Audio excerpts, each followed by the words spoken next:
All right, welcome into Starting Nine here on the Five Reasons Sports YouTube channel. It says starting 9. It doesn't mean it's going to start at exactly 9. We apologize for the delay this morning. Be here for about the next 15 to 20 minutes. Take your comments. Make sure you put them in on the comment chat. I will try to get to them as quickly as I can. Our producer, Manny Chang, will be here eventually to put them up. But in the meantime, I'll try to read as many as I can and go forward with it. We are sponsored, as always, by our friends over at Prize Picks. Use the code 5, FIVE. Get your initial deposit matched up to $100. We're doing Prize Pick shows the entire week, okay? So we did the running backs yesterday for the Super Bowl. We did the quarterbacks the day before. Check those out on the channel. Get your picks in. They got that free Mahomes square this entire week leading up to the game. All you got to do is throw for one passing yard, and you win. So sign up with the code 5, FIVE. Get your initial deposit matched up to $100. We'll tell you about our other sponsor here. As we go forward, we are 2 days away from the trade deadline. A couple of programming notes we want to tell you about, okay? The first thing is, and we can remove the Prize Picks thing now, Manny, if you can. I'm not sure. Okay, there we go. A couple things I want to get into here. Thursday, we will have a stream leading up to the trade deadline. Greg Sylvander will be hosting that with a crew from the Five Reasons Sports Network. I'll probably appear on there. Likely Brady and Alex will appear on there, but others that you know, like Sean and Tony, Brian Fonseca, many others will probably appear on that stream. So we'll take you up until the trade deadline, which is at 3 o'clock, and then go through the post-mortem on it afterwards. So check that out on the channel. Give you as much information as we can. We also always mention our off-the-floor string. It's a text service. For people who don't understand what it is, basically you sign up for it. It's free for the first week. Every month after that, if you choose to remain with it, it's $3.05 a month, and you will get text directly to your phone from me, Alex, Brady, and Greg. So Alex and Brady are handling most of the strategy stuff. Greg and I handled kind of the behind the scenes and the personnel stuff. And Alex is going to be doing a Q&A there today. So we're going to be doing Q&As leading up to the trade deadline. All right, we'll try to get to as many comments as we can. But here's the basic thing I want to get into today, because last night we talked on 5 on the Floor. That'll be up here on the feed soon. It's already on the podcast feeds, about what you do if you trade Kyle Lowry. Like, what is your direction at point guard? Because this was supposed to be the guy who stabilized things at that position, and obviously he has not. And now he's not only is he not in the closing lineup, he's not even in the fourth quarter lineup at all. So they've told you kind of where he stands. And as I said on the podcast last night, if the Miami Herald guys, who I greatly respect, Barry and Anthony, are putting out a report that the Heat are open to trading Kyle Lowry, which is similar to what I've heard based on talking to people around the league, that's coming from inside the house, okay? The Heat are okay with that information getting out. I just want to be clear on that. If information gets out, it's because the Heat are okay with it, because they don't release a whole bunch of information. You got to go around them, okay, to people who are around the players, people who are around the coaches, people who are around the scouts, etc., to get information on this team. I've done this for 25 years. I know how you have to do it. If you're getting something that's that direct, that they're open to trading Kyle Lowry, that is coming from inside the house, they're letting it be known to other teams around the league and also to their own players that they're going a different direction here potentially. And so that's why we got into the idea of, well, what would you do if you were actually able to trade Kyle? But here's the thing I want to get into today. I want to be very specific on this, and we'll get to some of these comments. And I see our guy Eternal is throwing the Mo Bamba thing out there. And look, there are a lot of possibilities. We talked about Olenek. We talked about Jared Vanderbilt, who is, I guess, sitting out because they want to protect him for a trade. We talked about Bamba. We've talked about PJ Washington. There's a whole bunch of guys out there, but I really want to focus on one thing today. Can they get a difference maker? Right? Because I tweeted this out, and then I saw a response on Twitter. It was like, well, Jimmy, Bam, and Tyler are the difference makers. They got to find guys around the edges. Honestly, are they winning a title with those three and a slightly better supporting cast? If that's the goal here, no. Right? I think we've seen enough to know that. Even with Bam's development, which has been tremendous, even with Tyler's development kind of on the fringes, and even with Jimmy still being Jimmy when he wants to be, when he plays, when he turns into playoff mode. Is that going to be enough? Even in a weird year. Look, if the Heat were in the Western Conference right now, you realize they'd have a 4 seed. Maybe it's 5 at this point because of what happened yesterday. But they'd be a 4 or 5 seed in the West. Supposedly the stronger conference. They have a better record than the Warriors and the Suns. two teams that were considered to be title contenders before the year. The Kings are in the top 3 in the West. The East has been a little bit more true to form, but we don't know what's going to happen with Brooklyn. I don't think Cam Thomas is going to score 45 every night. But Milwaukee and Boston are the class of the East. We thought that before the year. Philadelphia is going to be pretty good. We thought that. Cleveland would be improved. We expected that, right? The Nets would be all over the place. We expected that. The East is kind of untrue to form.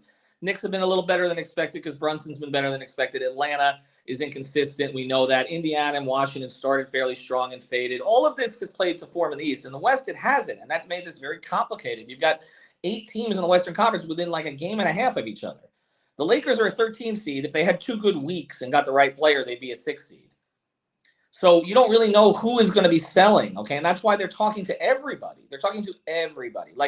We could do a report every day. Look, if we want NBA Central to tweet our stuff out, thanks for paying the $3.05, by the way, we could put something out every day. They talk to this team, they talk to that team, they talk to this team. We know they're talking to everybody.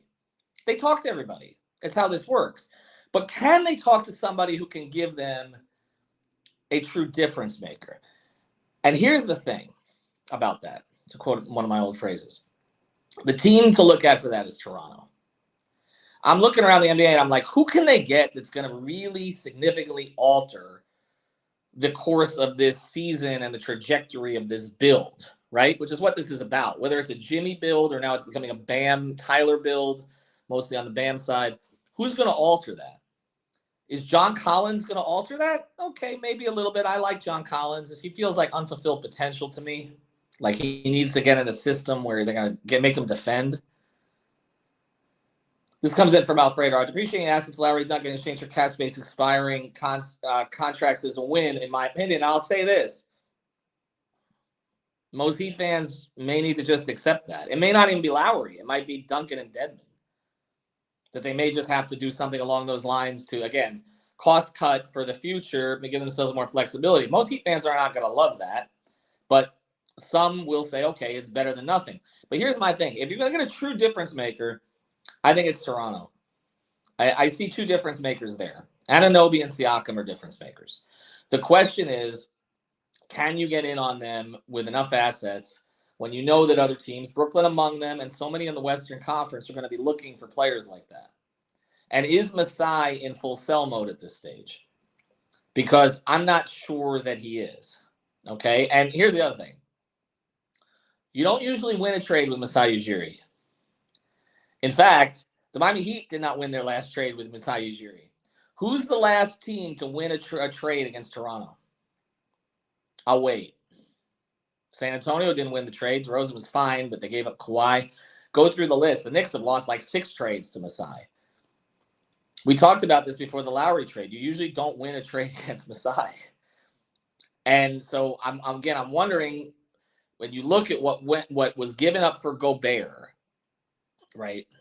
Mitchell, although obviously that made more sense. Okay, and they gave up good players. They gave up, okay, and not, marketing, but also the picks and everything else. How much are you going to have to give up to Toronto to compete with the other teams? But when I look around, I say, okay, the 2 guys who can make a significant difference on this team. I know Siakam's not a great shooter. I understand that. I know they need more shooting. They would need another complementary piece there. But he's an elite offensive player. He just is. I know everybody says all he does is spin and all that. He's developed his game since then. If you watched him, he can carry more of the load. He rebounds. He can run the floor. Very, very, very, very good player. Anunoby, I love. They loved him from the beginning, from the draft. He's got a college coach they're familiar with. He had the injuries, or he would have been a top 10 pick instead of where he went. They considered actually taking him. Every time they play Toronto, I tweet the same thing. This is a Miami Heat player. They love this guy, and he can play the small ball 4. I think in spurts, that like they would like him to. He's a great fit next to some of their other guys. He defends. He's hard-nosed. He's improved his game every year in a developmental program similar to Miami's. I love the guy. Can they compete to get him? I don't know. Can you do it without giving up your big 3 against all of the other teams that are in the mix? Who again, you look at the Western Conference and you say, okay, the Warriors are going to be without Steph for a period of time. They're going to slip, but you expect them to be a playoff team. They still think they're competing for a championship. The Suns have a new owner with a lot of money who's trying to get rid of the Sarver era. They may make a splash. The Clippers are clearly going to try to reshape this thing. Okay, not bad loss for them last night. They won against the Knicks the night before, but they're going to try to reshape it. So you look at those three teams. Memphis can consolidate assets. They can make a serious run for a title this year. I think Denver's reasonably set, but you look at some of those teams in the Western Conference, and again, the Lakers, limited flexibility there, but all of these teams, may look at it like, again, we have 2-3 good weeks. We can get a home court seed and we can make a run here. I don't think anybody really fears Denver and Memphis, which have been the two best teams in the West, pretty much now for the past month and have established themselves, in the 1 and 2 seeds. So what I'm saying is this. We talk about the Heat and are you going to spend in the tax? The answer to that is under no circumstances will they spend into the tax. Maybe KD, that would be the only one. I was given mixed messages on that. Okay. And I don't know how real the KD leaving thing is. Okay. They got head faked on that over the summer. But if you look at who's reasonably available right now, I look Toronto and I say, okay, can you get in the mix there? Because other than that, I don't see a whole lot out there that I would give up significant assets for. And I'm talking about Jovic. I'm talking about the future first. I'm not necessarily talking about Strus because I don't know that they're going to re-sign him anyway. They may, but I don't think that's a slam dunk. Okay, and the same with Gabe. Although if Lowry goes, I anticipate that they would re-sign Gabe to a friendly contract. Something along the lines of kind of a part-time starter type contract. And I think they would be able to land him that way in the same way they were able to land Caleb in that way. All right, we'll get to some of these. Oh, the Clippers did win last night. I apologize for that. They did come back and win. All right, let me go to some of the comments here. And I apologize for looking over my shoulder, but I'm looking at the computer screen while I'm doing this on a phone. So I'll try to get to these as much as possible. Manny throwing them up, that helps too. Is it possible the Heat will include Herro and appeal to Toronto with either Siakam or OG Trent Jr. coming back? Well, the first thing, the Herro thing is complicated. He can be traded. I want to be clear on this. He can be traded, but it's not easy. Okay. And I recommend everybody, and we're going to try to get Albert on. I recommend everybody read Albert Nachman's piece that he wrote about this. And we actually posted it on our off the floor feed about the complications, but he can be traded. Now, would they trade him? Here's the thing about trading him for someone like Siakam is your roster becomes unbalanced the other direction at that stage. So that is something to consider. I think they believe, I know they believe, that the Bam and Tyler connection can take them into the future. Like there is a personal and professional connection there between those two guys that is positive. Those guys fit. I don't think that's been the issue. The issue with Tyler has been the fit with Kyle. And we identified that from training camp. And it got worse. It didn't get better. As Tyler started to emerge, need the ball in his hands more often, Kyle's role became superfluous, essentially, and he's been uncomfortable with it ever since, and it's obvious. All right, Manny, throw up a couple more comments here. We'll get to these, and I do want to mention our sponsor. This comes in. We always appreciate the super chat. Here's to help me buy a cup of coffee if I drank coffee. Arbra, the Heat don't see eye to Lowry. What makes them think Masai Ujiri helping the Heat with a trade? I think the Heat are stuck with players. I don't know that they're stuck with everybody. There is kind of hidden value in some of these deals. I do think the Lowry contract, even though we're not in a cap space era, we're in a trade for a star a year before era. It's not the same as 2010 where they were clearing cap space for LeBron and Chris and everything else.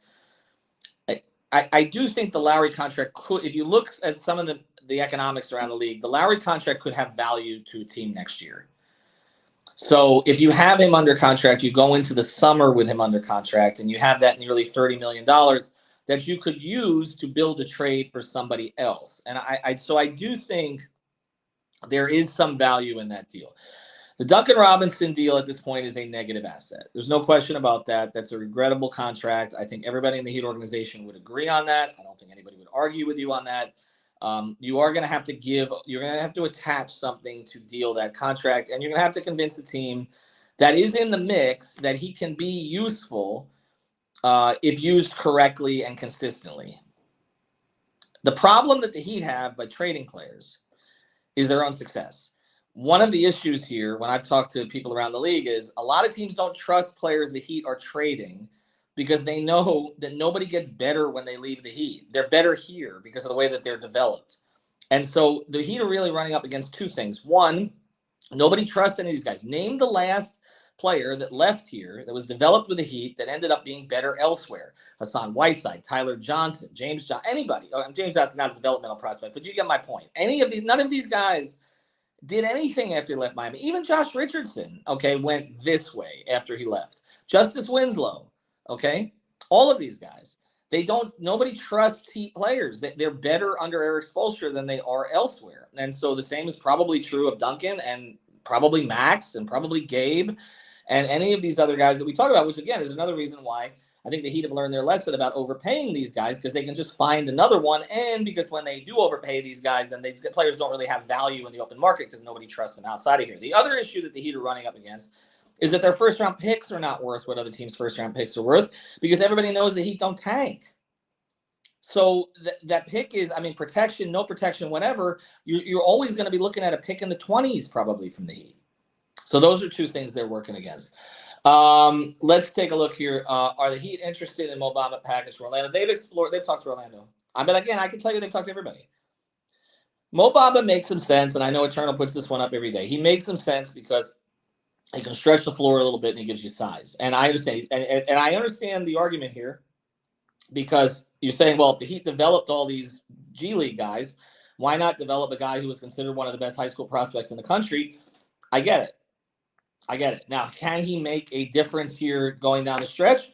Well, look, Orlando Robinson was playing reasonably well for them. And Mo Bamba's got higher upside than Orlando Robinson.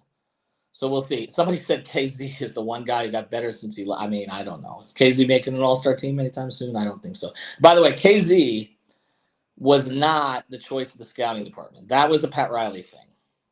Pat saw a lot of potential in him. So – I just want to differentiate on that because sometimes Pat gets it right and sometimes he gets it wrong. KZ was a guy that he got it wrong on. Aaron posted here that Precious hit a few threes, so that was an improvement. I think Precious would have improved here, but again, look at that trade now. Toronto won that trade. All right, I do want to mention we're going to get to a few more comments here before we close, and then we're going to let Manny start his day. We appreciate him producing today.